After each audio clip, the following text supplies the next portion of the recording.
তো সেই ফয়সাল আলমগীর শুক্রবারেই নাকি হাদিকে মেরে তারা ভারতে পালিয়ে গেল, যেটা অনুসন্ধানী সাংবাদিক জুলকারনাইন সায়ের তিনি বললেন যে যেদিন মেরে ফেললো ওই দিনই তারা প্রাইভেট কারে করে পালিয়ে যায়। কিন্তু তার বাবা মা, বাবা হুমায়ুন কবির, মানে ফয়সালের বাবা হুমায়ুন কবির এবং মা হাসি বেগম, তারা বলেছেন যে এই ফয়সাল বোনের বাসায় লুকিয়েছিলেন ওই দিন।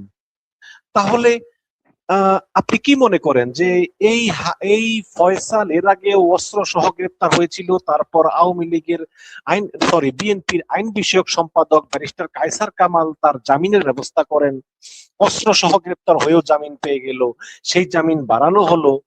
তারপর আবার জুলকারনাইন সায়ের স্বামীকে নিশ্চয়ই কেউ তথ্য দিয়েছে যে সে সীমান্তে পের হয়ে পালিয়ে গিয়েছেন, অথচ তিনি সেই সময় বাংলাদেশেই ছিলেন। এখনো কি তিনি বাংলাদেশে আছেন কিনা আমরা জানি না, হয়তো তিনি পালিয়ে যাননি, কিন্তু একটা বিশেষ মহল হয়তো তাকে রক্ষা করতে চায়। সব মিলিয়ে আপনার কাছে কি মনে হয় আসলে, যে আসলেই কি একটা বিশেষ মহল আছে যে তাকে রক্ষা করতে চায়, বা তিনি দেশে আছেন বা পালিয়ে গিয়েছেন? যে সংক্ষেপে যদি বলতেন। জি, আপনি এখানে দুটো বিষয় জানতে চেয়েছেন যে তার হত্যা, সে হাদি ভাইয়ের হত্যার পর তার খুনিরা দেশ থেকে 24 ঘন্টার মধ্যে পালিয়ে গিয়েছে বা ওই দিন রাত্রে পালিয়ে গিয়েছে, এই ধরনের কিছু ইনফরমেশন আমরা গণমাধ্যমের মাধ্যমে জানতে পেরেছি, কিন্তু সোশ্যাল তার মিডিয়ার মাধ্যমে জানতে বাবা মা পেরেছি। আদালতে বলেছে হ্যাঁ, যে ওই দিন পালায়নি, ওই দিন সে বোনের বাড়িতে ছিল। এখন যিনি বা যারা এই সকল তথ্যগুলো দিয়েছেন, ওনারা হয়তো যতটুকু তথ্য পেয়েছেন সেটা সত্য হতেও পারে, নাও হতে পারে। আমরা এটুকুর উপর রিলাই না করে বা সরকার এটুকুর উপর রিলাই না করে, সরকারের উচিত ছিল তাৎক্ষণিক সারা দেশব্যাপী ক্র্যাশ অভিযান চালানো। তো তাকে যাতে, যেহেতু তারা ছিল মোস্ট ওয়ান্টেডদেরকে গ্রেপ্তার করার মতো শক্তি সামর্থ্য আমাদের সরকারের রয়েছে বলে আমরা মনে করতাম। বাট পরবর্তী 24 ঘন্টা, 48 ঘন্টা, 72 ঘন্টার মধ্যে কোনো রেজাল্ট না পাওয়ার পর কি করলো, তার পরিবারের লোকজনকে গ্রেপ্তার করে তাদেরকে আইনের আওতায় এনে জিজ্ঞাসাবাদ করে, অধিকতর জিজ্ঞাসাবাদ করার মাধ্যমে তথ্য পেল যে সে ওই দিন রাত্রে দেশেই ছিল, তার পরের দিন সেখান থেকে পালিয়ে যায়। এই যে তথ্যগুলো, যে তার বাবা জেনে, তার মা, তার ভাই, তার বোন বা তার পরিবারের অন্যান্য সদস্যদের থেকে যে সকল তথ্যগুলো পেয়েছে, আমি মনে করি ওইটুকুই সব অথেন্টিক হবে। কারণ জয়েন্ট ইন্টারোগেশন সেলে যখন জিজ্ঞাসাবাদ করা হয় বা আমাদের আইন শৃঙ্খলা বাহিনী যখন জিজ্ঞাসাবাদ করা হয়, তখন প্রপার প্রক্রিয়ায় সেখান থেকে তথ্যগুলো উদ্ঘাটন করার চেষ্টা করা হয় এবং পরীক্ষা নিরীক্ষা করা হয়, যথাযথ পরীক্ষা নিরীক্ষার মাধ্যমে তারপর পাবলিশ করা হয়, গণমাধ্যমকে অবহিত করা হয়। ওইটাই সঠিক বলে আমরা মনে করি। এক্ষেত্রে যদি সোশ্যাল মিডিয়ার ইনফরমেশন গুলোর উপর আমরা রিলাই করে থাকি, তাহলে এখানে আমাদের ভুল হবে। কারণ যারা তথ্যগুলো প্রচার করেছে ওনারা কোনো না কোনো মাধ্যম থেকে তথ্যগুলো পেয়েছে, এটাই আমি মনে করি। আর এখানে সবচেয়ে বড় প্রশ্নের বিষয় হলো আমাদের আইন শৃঙ্খলায় নিয়োজিত বাহিনী এত বড় একটা, এটা এটা এটা ছিল একেবারে high level top killing mission, এবং একটা স্পেসিফিক প্ল্যাটফর্মের পক্ষ থেকে এটা হতে পারে আমরা অনেক আগ থেকেই বুঝতে পারছিলাম। হাদি সাহেব উনি নিজেও জানিয়েছে এরকম কিছু ঘটতে পারে, এবং অপরাপর বিপ্লবী আমাদের যোদ্ধারা ওনারাও বলেছে যে এরকম কিছু ঘটতে পারে বা আমরা আশঙ্কা করি। সরকার কেন কোনো পদক্ষেপ নিল না, এটা নিয়ে আমার প্রশ্ন রয়েছে। জনগণেরও প্রশ্ন এই ব্যাপারে থাকতে পারে। ইভেন ইভেন যে একটা হত্যাযজ্ঞ চালিয়ে যাওয়ার পর ঢাকার মতো এত সিকিউরিটি সিস্টেম থাকার পরেও, আপনার ঢাকা মহানগরীতে যে পরিমাণ সিসিটিভি ক্যামেরা রয়েছে এবং গোয়েন্দা সংস্থার কার্যক্রম রয়েছে, এত হাই সিকিউরিটির ভিতর দিয়ে রাজপথ দিয়ে সে মোটরসাইকেল তারা চালিয়ে চলে গেল, সরকার সরকারের কোনো এজেন্সি তাদেরকে গ্রেপ্তার করতে পারলো না, কোনোভাবেই তাদেরকে ফাইন্ড আউট করতে পারলো, এটা আমার কাছে সন্দেহযুক্ত। এক্ষেত্রে মনে হচ্ছে যে কোথাও না কোথাও সামথিং রং। আমার কাছে মনে হচ্ছে যে সে তো গোপনে পালিয়ে যায়নি, সে তো প্রকাশ্য রাজপথে গাড়ি চালিয়ে ড্রাইভ করে তারা নির্দিষ্ট একটা গন্তব্যে পৌঁছেছে। তাহলে সিসিটিভি ক্যামেরা গুলো কি ওই সময় চালু ছিল না? আইন শৃঙ্খলা, ট্রাফিক বা অপরাপর যে ব্যবস্থাপনা গুলো আছে সরকারের, সেগুলো কি তখন চালু ছিল না? তারা কেন ফাইন্ড আউট করতে ব্যর্থ হয়েছে? আমার কাছে এখানে একটা প্রশ্ন এসে যায় যে এক্ষেত্রে মনে হয় সরকারের আইন শৃঙ্খলা বাহিনীর ভিতরে ঘাপটি মেরে থাকা কোনো মহল তাদেরকে পালানোর ক্ষেত্রে যথেষ্ট পরিমাণ সহযোগিতা করেছে, যেটা খুনিরা পালিয়ে যাওয়ার পর ওরা যে স্টেটমেন্ট দিয়েছে সেটার মাধ্যমে প্রমাণিত হয়। সরকার এই ক্ষেত্রে ব্যর্থ। এতে কোনো সন্দেহ নেই, সরকার এই ক্ষেত্রে ব্যর্থ।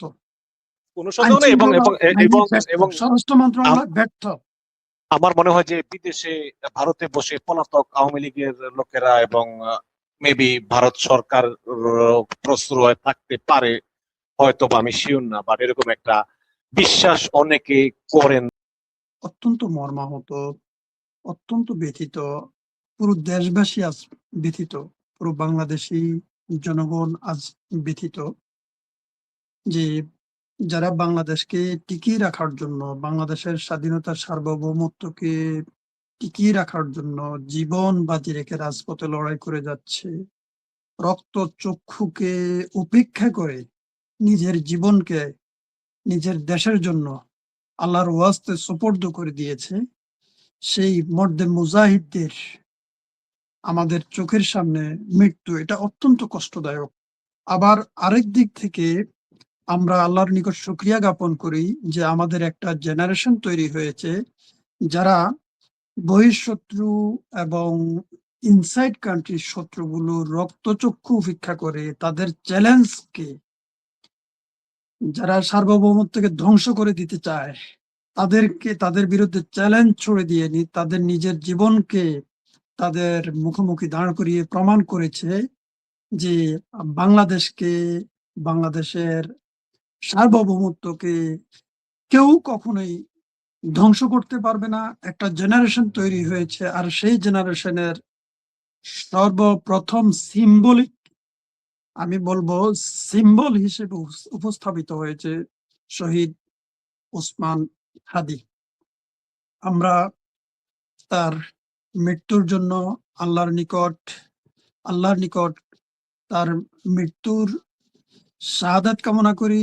আল্লাহ যাতে তাকে জান্নাতবাসী করেন, আল্লাহ যাতে তাকে কবুল করেন, তার আত্মত্যাগ, তার প্রতিটা কথা, তার প্রতিটা শব্দচয়ন, তার প্রতিটা পদক্ষেপ আল্লাহ যাতে কবুল করে, নাজাতের উসিলা হিসেবে এগুলোকে গণ্য করে। আপনি জানেন যে ইসলামের যে ৮০টির মতো ইমানের যে ধাপ রয়েছে, একটি ধাপ হলো দেশপ্রেম, একটি বিশেষ ধাপ রয়েছে দেশপ্রেম। যার দেশপ্রেম নেই প্রকৃতপক্ষে সে ইমানদার নয়।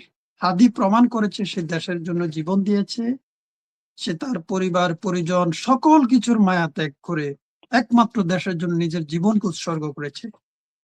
সে তার ইমানের দাবি পূর্ণতা দেওয়ার জন্য চেষ্টা করেছে। সেই জন্য আল্লাহ তাআলার নিকট তার এই মৃত্যু, শাহাদাতের মৃত্যু আমরা কামনা করছি। আল্লাহ যাতে তাকে তার এই মৃত্যুকে কবুল করে, তাকে আল্লাহ মাফ করে, তার ছোটখাটো ভুল ত্রুটিগুলো আল্লাহ ক্ষমা করে দেয়।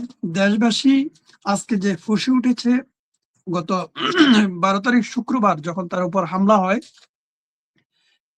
হামলা হওয়ার সাথে সাথে শব্দটা, তার এই মৃত্যু খবরটা সারা বিশ্বে ছড়িয়ে পড়ে, দেশব্যাপী ছড়িয়ে পড়ে, বিশ্বব্যাপী ছড়িয়ে পড়ে, গণমাধ্যমের মাধ্যমে আমরা জানতে পারি। এরপর থেকে কেমন জানি একটা হৃদয়ের মধ্যে একটা রক্তক্ষরণ হচ্ছিল যে আমরা যারা এই দেশের 24-এর স্বাধীনতাকে পট পরিবর্তনের জন্য সবচেয়ে বেশি ভূমিকা রেখেছে তাদের একজন সর্বোচ্চ এবং ফ্রন্ট লাইনের নেতা আমরা হারিয়েছি।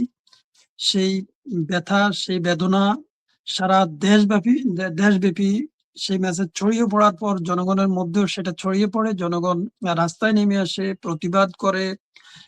এর মাধ্যমে জনগণ বুঝাতে চেয়েছে, হাদি তুমি একজন চলে গিয়েও, তুমি একজন অসুস্থ হয়েও, তুমি একজন ক্ষতিগ্রস্ত হয়েও তোমার পিছনে আমরা লাখো জনতা রয়েছি, কোটি জনতা রয়েছি এই দেশকে রক্ষা করার জন্য, এই দেশের সার্বভৌমত্ব রক্ষা করার জন্য। আল্লাহ তাকে নিয়ে গিয়েছেন তার যেখানে মৃত্যুটার ফয়সালা অ্যাকচুয়ালি আসমান থেকে হয়। এটা হাদি নিজের কথায়ও, নিজের বাক্যের মাধ্যমে বলেছেন যে মৃত্যুর ফয়সালা আকাশ থেকে হয়। এটার মাধ্যমে উনি আরো অনেকগুলো ইঙ্গিত দিতে চেয়েছিলেন যে তার মৃত্যুর যে থ্রেট গুলো আসতেছিল, তার জীবনের যে থ্রেট গুলো আসতেছিল, এগুলো আকারে, ইঙ্গিতে, কথায়, বার্তায় বিভিন্ন ভাবে সরকারকে বোঝানোর চেষ্টা করেছেন।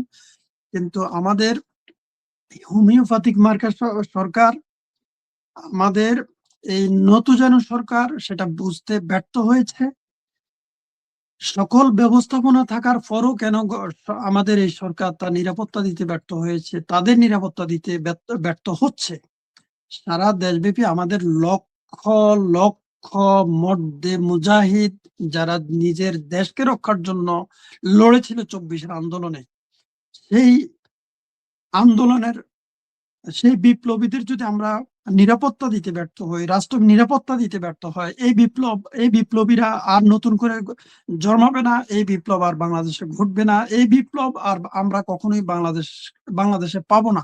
আর যদি এই বিপ্লবীরা জন্ম না নেয়, এই দেশ আবার যেই 54 বছর পরে আমরা পট পরিবর্তন পেয়েছি, আমরা পরিবর্তনের যে স্বপ্ন দেখেছি, জনগণ পরিবর্তনের যে স্বপ্ন দেখেছিল, সেই পরিবর্তন আর কখনোই হবে না। আমার মনে হয় আমরা সেই পরিবর্তনের কোনো ফল আর আমরা পাবো না। সেজন্য একটা আশার দিক আছে যে আমাদের লাখো লাখো লাখো বিপ্লবী আমাদের দেশে জন্ম নিয়েছে। এটা আল্লাহ তাআলার নিকট শুকরিয়া, আল্লাহ তাআলার নিকট লাখো কোটি শুকরিয়া যে এই বিপ্লবীরা বাংলাদেশকে ধরে রাখবে, এই বিপ্লবীরা এই দেশকে রক্ষা করার জন্য নিজের জীবন বাজি রেখেছে এবং রাখবে। আপনি যদি বলেন আমাদের বিপ্লবটা মূলত হয়েছিল 5ই আগস্টে। 12 তারিখের পর 17 তারিখ থেকে, জুলাই 17 তারিখ থেকে আন্দোলনের গতি সবচেয়ে বেশি বেগবান হয়। 17 তারিখ থেকে বেশি মারধর শুরু হয় এবং হত্যাযজ্ঞ চালু করে বিগত ফ্যাসিস্ট সরকার। 17 তারিখের পর থেকে প্রতিদিনই 2-4-5 জন করে, 7 জন করে, 10 জন করে মারা যাচ্ছিল। একটা পর্যায়ে 5 তারিখ পট পরিবর্তন হয়। আবার আমরা আশা করেছিলাম 5 তারিখের পরবর্তী সূর্যটা হবে বাংলাদেশের বিপ্লবীদের, সাধারণ জনগণের স্বপ্নের সূর্যোদয়। মাত্র 3 দিনের মাথায় যে সরকার গঠন হয়েছিল, সেই সরকার গঠন হওয়ার সাথে সাথে সেই স্বপ্নটা আস্তে আস্তে কেন জানি ধূলিসাৎ হয়ে গেল, নিভে গেল সেই স্বপ্ন। জেগে বসলো, মনে হয় যেন সেই ফ্যাসিস্টদের সেকেন্ড আত্মা। আপনি দেখেন আমরা জি জি আমরা আমরা এগুলো আমরা শুনবো আপনার কাছ থেকে, কিন্তু আমার জি কাছে প্রশ্ন যে শুটার ফয়সাল এবং আলমগীর